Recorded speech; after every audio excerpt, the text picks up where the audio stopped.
আপনি যদি ঈদের নামাজ সম্পর্কে বলেন, মুসলিমরা বিভিন্ন নিয়মে এই নামাজ পড়ে, এটা নিয়ে মতভেদ আছে।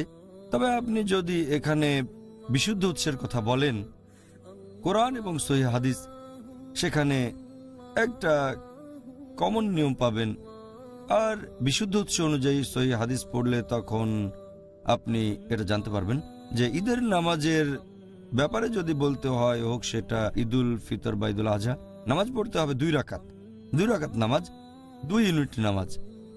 একটা হাদিস আছে সুনান আল বাইহাকিতে, খণ্ড নম্বর 3, বুক অব জুমা সালাহ, হাদিস নাম্বার 5719। উমর রাদিয়াল্লাহু আনহু, আল্লাহ তার উপর সন্তুষ্ট হন, তিনি বলেছেন, ভ্রমণকারীদের নামাজ 2 রাকাত, আদাহ নামাজ 2 রাকাত, তার মানে ঈদুল আজহা, আর জুমার নামাজ 2 রাকাত। এটাই হচ্ছে এই সব নামাজের পূর্ণ দৈর্ঘ্য। আর এই নির্দেশ দিয়েছেন আল্লাহর রাসূল। তার মানে ঈদের নামাজ হবে 2 রাকাত। 2 নম্বর পয়েন্ট, যে ঈদের নামাজের আগে আজান দেওয়া হয় না, ইকামতও দেওয়া হয় না। এই হাদিসটা আছে সহিহ মুসলিমে, খণ্ড নম্বর 2, বুক অব সালাহ, হাদিস নাম্বার 1929। জাবের ইবনে সামুরা বলেছেন যে তিনি নামাজ আদায় করেছেন আল্লাহ সুবহানাহু ওয়া তাআলার রাসূলের সাথে, 2টো ঈদেই 1 বার বা 2 বারের বেশি পড়েছেন, সেখানে কোনো আজান বা ইকামত নেই। তার মানে ঈদের নামাজের সময় আজান দেওয়া হয় না, ইকামতও দেওয়া হয় না। এটা সাধারণ জামাতে নামাজ থেকে আলাদা। 3 নম্বর পয়েন্ট, যে ঈদের নামাজের আগে কোনো নামাজ পড়তে হবে না, অথবা তার পরেও পড়তে হবে না।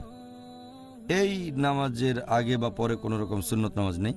আর একটা হাদিস উল্লেখ আছে সুনান আবু দাউদে, খণ্ড নম্বর 1, বুক অব সালাহ, হাদিস নাম্বার 1155। এখানে ইবনে আব্বাস রাদিয়াল্লাহু আনহু তিনি বলেছেন যে নবী বাইরে বের হয়ে আসলেন ঈদের নামাজ পড়ার জন্য ঈদুল ফিতরের দিনে। নামাজ পড়লেন 2 রাকাত, এর আগে বা পরে কোনো নামাজ পড়লেন না। তার মানে ঈদের নামাজের আগে পরে কোনো নামাজ নেই। এছাড়া 4 নম্বর পয়েন্ট, যখন কেউ ঈদের নামাজ পড়ছে তখন সে বলবে তাকবীর আল ইহরাম, মানে আল্লাহু আকবার, তারপর কিছু দোয়া পড়বেন। এরপর আমাদের দিতে হবে 7টা তাকবীর প্রথম রাকাতে, আর দ্বিতীয় রাকাতে দিতে হবে 5টা তাকবীর। এটা আমরা জেনেছি সহিহ হাদিস থেকে, আছে সুনান আবু দাউদে, খণ্ড নম্বর 1, বুক অব সালাহ, হাদিস নম্বর 1145 আর 1146। সেখানে হযরত আয়েশা রাদিয়াল্লাহু আনহা, আল্লাহ তার উপর সন্তুষ্ট হন, তিনি বলেছেন যে নবী যখন ঈদুল ফিতরের নামাজ পড়তেন আর ঈদুল আজহার নামাজ, তার মানে 2 ঈদের নামাজ, তিনি তখন দিতেন মোট 7টা তাকবীর প্রথম রাকাতে, আর দ্বিতীয় রাকাতে দিতেন 5টা তাকবীর। এটাই হচ্ছে ঈদের নামাজ আদায় করার সঠিক নিয়ম। এরপরে ইমাম সাহেব তখন বলবেন, আউযুবিল্লাহি মিনাশ শাইতানির রাজিম, বিসমিল্লাহির রহমানির রহিম, আমি শয়তান থেকে রক্ষার জন্য আল্লাহর আশ্রয় চাচ্ছি এবং দয়াময় পরম দয়ালু আল্লাহর নামে শুরু করছি। তারপর তিনি পড়বেন সূরা ফাতিহা, আর সূরা ফাতিহার পরে নামাজের প্রথম রাকাতে পড়তে পারেন সূরা কাফ অধ্যায় 50। এরপর দ্বিতীয় রাকাতে পড়তে পারেন সূরা কামার অধ্যায় নম্বর 54, অথবা প্রথম রাকাতে পড়তে পারেন সূরা আলা অধ্যায় নম্বর 87, আর দ্বিতীয় রাকাতে সূরা গাশিয়া অধ্যায় নম্বর 88। প্রথম আর দ্বিতীয় রাকাত এরকম হতে পারে, এটা সহিহ হাদিস দিয়ে প্রমাণিত। তবে এখানে আপনি যদি অন্য কোনো সূরা পড়েন অথবা কোরআনের কয়েকটা আয়াত, তাহলে নামাজ হবে। এগুলো সুপারিশ করা হয়েছে, এগুলো হলো সুন্নাহ, আমাদের নবী পড়েছেন। এছাড়াও ঈদের নামাজ শেষ হওয়ার পরে ইমাম তখন দেবেন খুতবা, ঈদের নামাজের খুতবা। এটা আছে সহিহ বুখারীতে, খণ্ড নম্বর 2, বুক অব 2 ঈদস, হাদিস নাম্বার 962।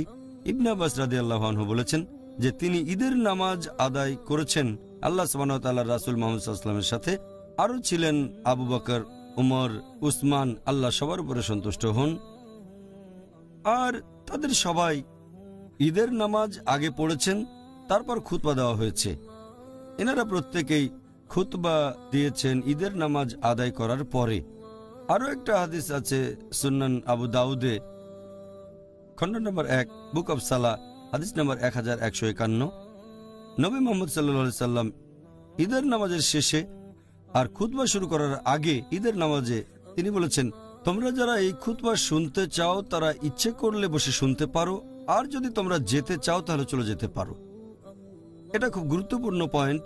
বেশিরভাগ সময় আপনারা দেখবেন ঈদের নামাজে খুতবার সময় বেশিরভাগ ইমাম বলেন আপনারা উঠবেন না, এটা ঠিক না। তারা লোকজনকে চলে যেতে বাধা দেন, এতে গুনাহ হবে, আর এরকম অনেক কথাই বলেন।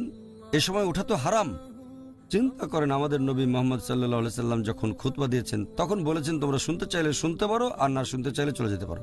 তাহলে এখনকার দিনের ইমাম যে খুতবা দেন সেটা কি মোহাম্মদ সাল্লাল্লাহু আলাইহি সাল্লামের খুতবার চেয়ে বেশি গুরুত্বপূর্ণ? ব্যাপারটা হাস্যকর। সহিহ হাদিস বলছে নবী মোহাম্মদ সাল্লাল্লাহু আলাইহি সাল্লাম বলেছেন খুতবা শুনতে চাইলে থাকো, আর না চাইলে যেতে পারো। তবে এটা করলে ভালো, যদি খুতবা শোনেন তবে নবীর অনুমতি আছে, কেউ চাইলে চলে যেতে পারে। আরও একটা হাদিস আছে সুনান আবু দাউদে, খণ্ড নম্বর 1, বুক অব সালাহ, হাদিস নম্বর 1068। নবী বলেছেন যে আজ আমরা একসাথে দুটো ঈদ পেয়েছি, মানে ঈদ উল ফিতর আর জুমাকে বলা হয় সাপ্তাহিক ঈদ। তোমাদের মধ্যে যারা জুমার নামাজ পড়তে চাও না তাদের পড়া লাগবে না, কারণ ঈদের নামাজ জামাতে পড়লে সেটাই যথেষ্ট। তবে আমরা জুমার নামাজ আদায় করব। তাহলে চিন্তা করেন, জামাতে ঈদের নামাজ পড়ার গুরুত্ব এতটাই যে সেদিন যদি শুক্রবার হয় ঈদের নামাজই যথেষ্ট, জুমার নামাজ না পড়লেও হবে, তবে পড়লে ভালো আলহামদুলিল্লাহ। তবে জুমার নামাজ না পড়লে তখন জোহরের নামাজ পড়াটা হচ্ছে বাধ্যতামূলক।